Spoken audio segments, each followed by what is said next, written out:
afternoon, everybody. Just going for a ride up to the store. Going to pick up some more stationery paper so I can practice my writing with my fountain pen. It is getting colder out. Snow is coming. Got my hat, my coat, my scarf, and my fingerless gloves I got for Christmas from my wife. These are great gloves, man. They're really warm. And it's easy for smoking a pipe or a cigar. Yeah, I'm really loving it. So, I wish I knew how to turn the camera around when I'm driving after I do in this mode, but I don't know. Listening to some good classical symphony music. I love symphony music. I'm a music lover. I love the old 40s and 30s stuff, the big band and the old jazz. I can take just about anything but polka. I can't really do polka unless I'm eating sausage and, at a polka fest or something. I don't know. But, yeah, wonderful Saturday. Getting a lot of relaxing time in. To me, relaxing time is keeping busy, doing the things that I want to do. That's relaxing. So it's been really nice. So I'm just going to go up to the Staples or whatever it is up here, pick up a few items. Ordered a nice fountain pen online. I watched a live premiere last night. The Philadelphia Pen Show was in town last week, and George Bruno went. And it's funny because I had been getting into fountain pens for a while. I had received that one I have. It's just a cheap one, but it's really good to practice with. I received that one as a gift, I think, is what came with something. I don't remember. And been trying to work on it. And so I've been watching videos on how to use a fountain pen, how to write. And like pipe smoking, it forces you to be patient and relax and slow everything down, slow the tempo down.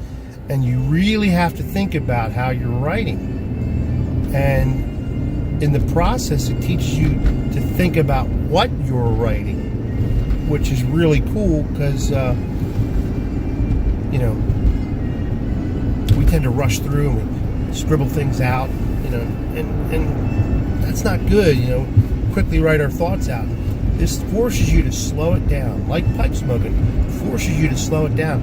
And I'm finding I have very sloppy handwriting, and I'm learning to write better.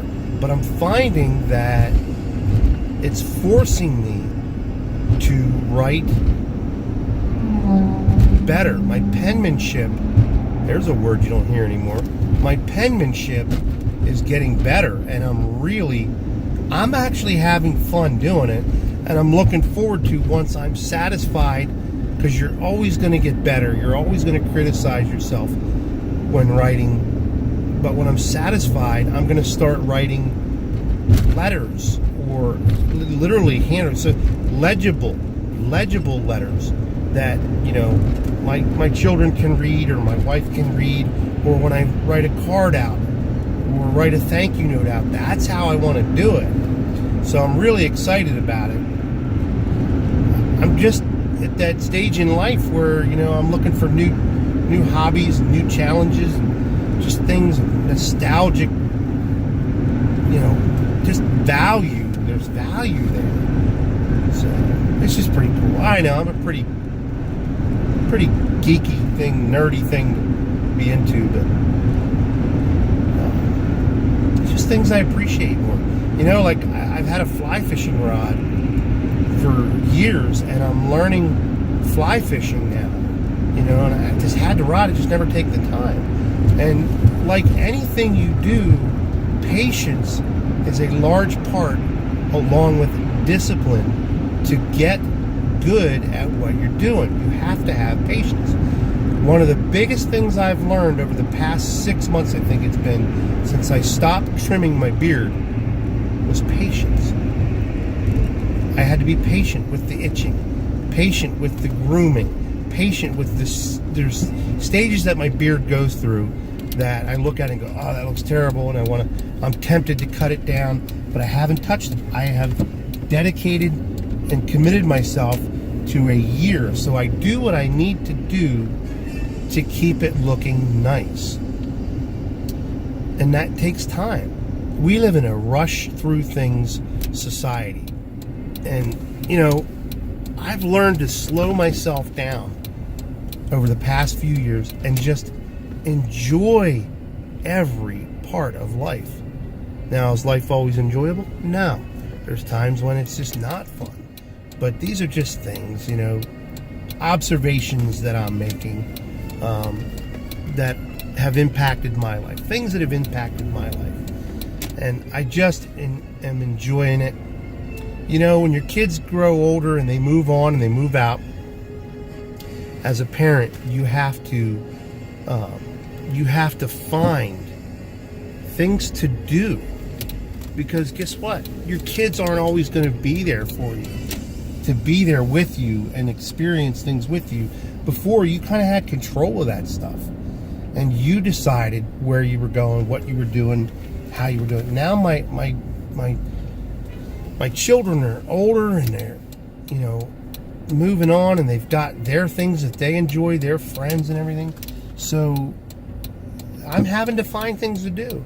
And my wife and I find things to do together, and then there's a lot of things she does on her own that I don't want any part of, and that's her time, and she enjoys it. We're very independent from one another, and we enjoy it when we do that, because then when we get back together, it's so much better quality time together. But I'm learning as I go through life that I can't be upset when my kids aren't around, don't come around and stuff. They've got lives, so I need to fill that void with something constructive and something enjoyable to me, and I'm finding those things.